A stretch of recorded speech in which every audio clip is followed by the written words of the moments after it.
गणेश कृपा जब बरसे भारी, मिटे सभी दुख की अंधियारी। प्रदोष का व्रत जो नित्य धरे, सुख शांति जीवन में उजियारे। जय भोलेनाथ, हर हर महादेव। आज के इस वीडियो में आप जानेंगे पौष मास के कृष्ण पक्ष में पड़ने वाली प्रदोष व्रत के बारे में। यह प्रदोष व्रत किस दिन रखा जाएगा, प्रदोष काल का समय इस दिन कब से कब तक रहेगा, प्रदोष व्रत के दिन किन किन बातों का ध्यान रखना चाहिए और किस तरह से पूजा करनी चाहिए, इन सभी बातों की संपूर्ण जानकारी आपको इस वीडियो में मिलने वाली है।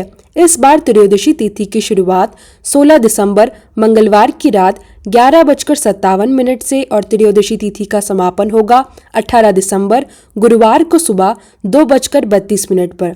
17 दिसंबर के दिन यानी सारा ही दिन त्रयोदशी तिथि रहेगी। इसी कारण इस बार 17 दिसंबर बुधवार को ही प्रदोष व्रत रखा जाएगा।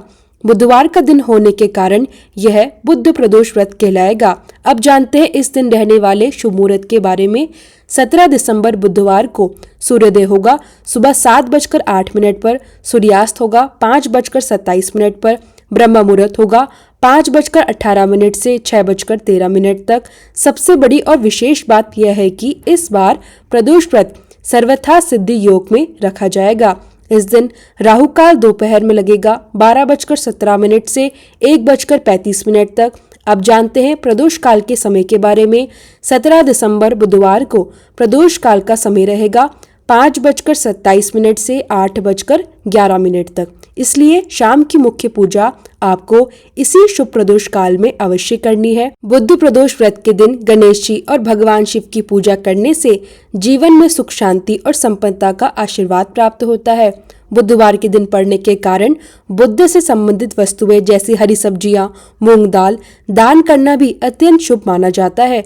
भगवान शिव को समर्पित प्रदोष व्रत को अत्यंत शुभ और मंगलकारी माना गया है। प्रदोष व्रत के दिन प्रदोष काल में भगवान शिव की पूजा करने से जीवन के समस्त दोषों का नाश हो जाता है। यदि किसी व्यक्ति को संतान संबंधी किसी भी प्रकार की समस्या हो तो बुध प्रदोष व्रत की पूजा करने से विशेष लाभ प्राप्त होता है। इस बार बुधवार के दिन प्रदोष व्रत पड़ रहा है, इसलिए इस दिन हरे रंग का प्रयोग अधिक से अधिक करना चाहिए। हरे रंग की सामग्रियों का दान भी अवश्य करना चाहिए और इस दिन हरे साबुत मूंग 108 की संख्या में शिवलिंग पर अर्पित करने से आपकी अभीष्ट मनोकामना पूर्ण हो सकती है। इस दिन सुबह स्नान आदि से निवृत्त होकर भगवान शिव की पूजा करें। शिवलिंग पर गंगा जल और जल अर्पित करें। 108 बार या अपनी सामर्थ्य के अनुसार ओम नमः शिवाय मंत्र का जप करें। यदि आप सामर्थ्य रखते हो तो प्रदोष व्रत रखने का संकल्प अवश्य लें और यदि व्रत न रख सके तो केवल पूजा करना भी पुण्यदायी माना जाता है। इस दिन प्रदोष व्रत की कथा का श्रवण अवश्य करें।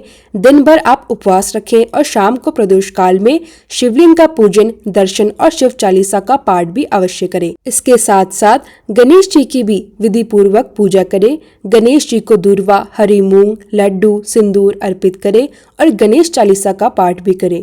भगवान शिव को गाय के दूध से बनी खीर का भोग लगाएं और बाद में उसी भोग को प्रसाद के रूप में ग्रहण करें। इस व्रत में नमक का सेवन करने से बचना चाहिए। आप शाम की पूजा के बाद फलाहार कर सकते हैं। इस दिन तामसिक वस्तुओं के सेवन और स्पर्श से बिल्कुल दूर रहें। भगवान शिव को प्रसन्न करने और उनकी कृपा प्राप्त करने के लिए आप गाय के दूध, सफेद रंग की वस्तुओं और विशेष रूप से हरी मूंग का दान कर सकते हैं। हरी मूंग का दान करने से कुंडली में उपस्थित अनेक दोष बहुत हद तक दूर हो जाते हैं या समाप्त हो जाते हैं।